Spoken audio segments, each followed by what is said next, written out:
Hey YouTube, welcome back. My name is Logan. This is Invest In.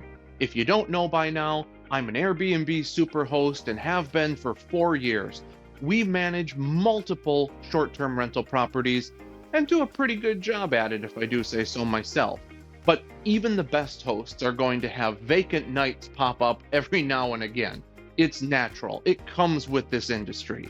But what if I told you that you could turn those vacant nights, those inevitable short-term vacant nights, into free travel? That's right, free travel opportunities for you in the future.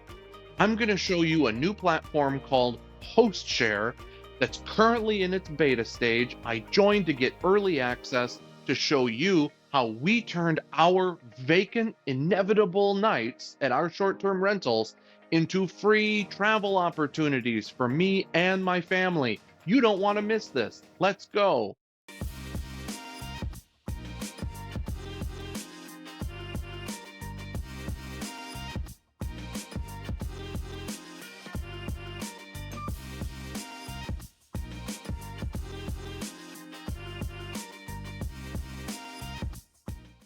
All right, so this is the Hostshare platform. As you can see, I'm logged in. Let's start to book our first stay. Let's say hypothetically we were trying to search for something around the Great Smoky Mountain National Park. So what we might do first is to search for something in or near Bryson City. That's pretty close. And when I do a search right now, it looks like nothing popped up, which probably just means that no hosts in the immediate Bryson City area have listed on Hostshare yet. So it's a good opportunity to grow their penetration there. But what we can do is we can then start to maneuver the map.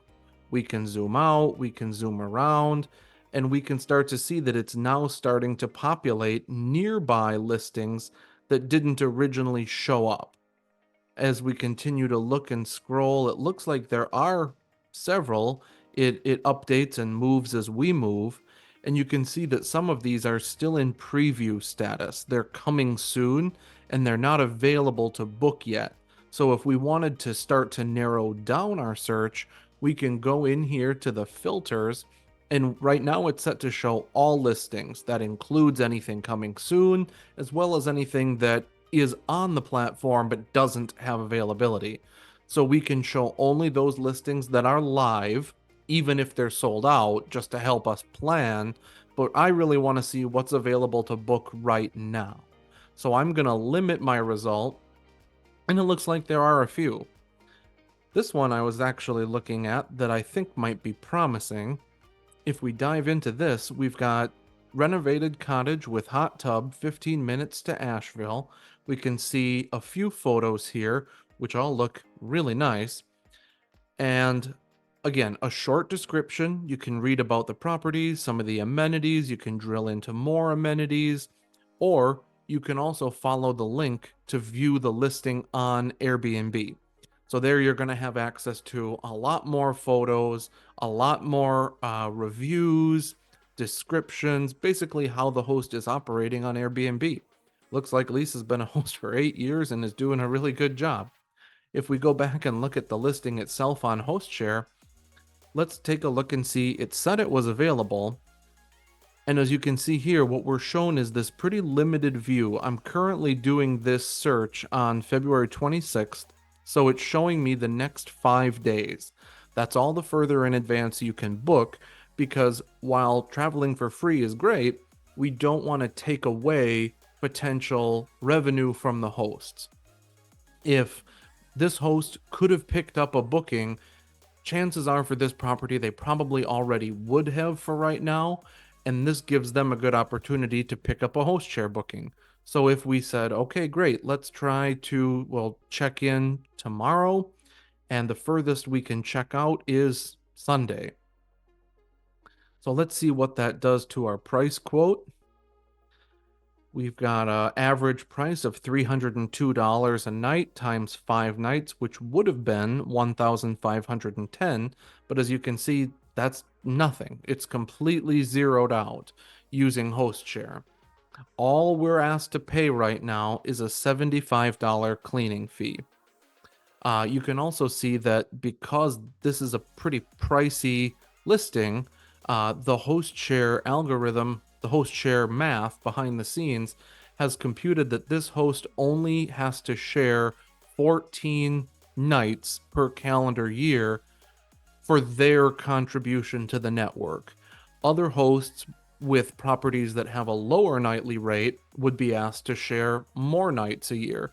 And that's not a guarantee that they will, or that all of those nights will end up getting booked. It's just simply the way that the algebra behind the scenes has computed that those hosts need to contribute to get their equal value in order to get their own free nights to travel on the platform.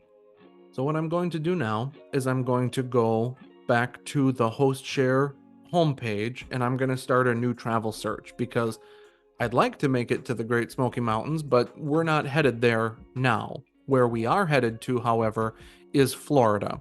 We're taking a trip there coming up this weekend, and we actually had an opportunity to extend our stay. We had this travel booked for a month, 2 months in advance using Airbnb with a property in Florida that we liked. However, our Airbnb that we have reserved in Florida isn't available for us to check in a day or two early like we'd like to leave a day or two earlier than we were originally planning. So I'm going to check the Hostshare network to see if we can leverage one of our free nights when we arrive in Florida. First, I'm going to search for Fort Myers. It starts to populate.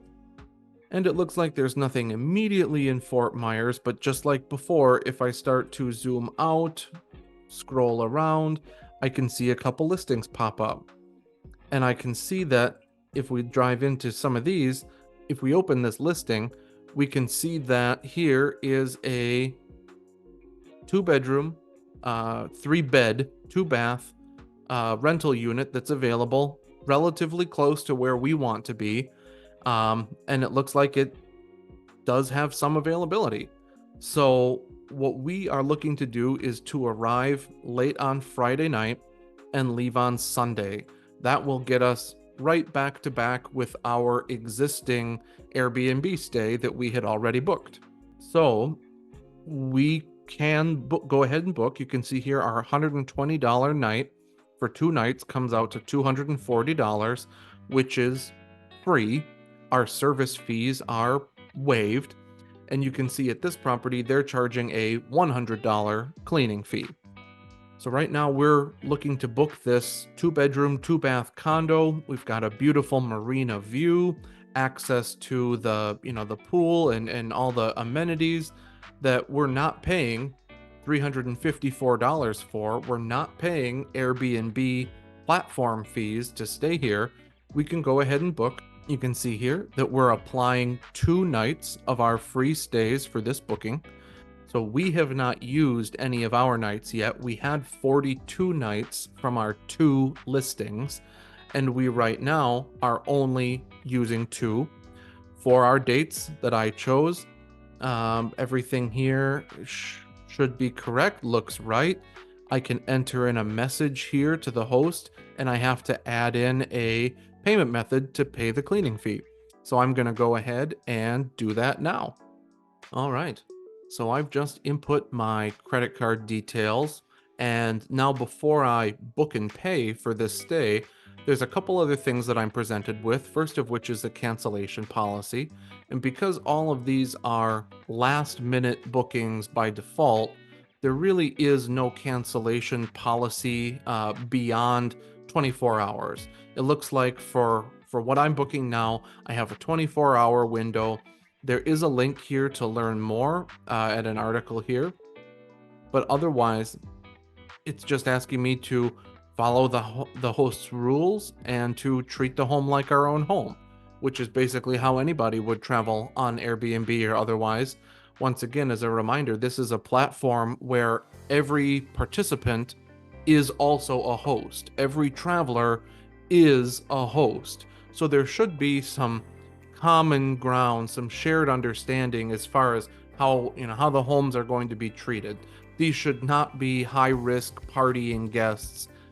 So as you can see right here, to book now, it just says that I agree to the ground rules and the refund policy. I'm gonna go ahead and book. All right, we just booked our first stay on Hostshare.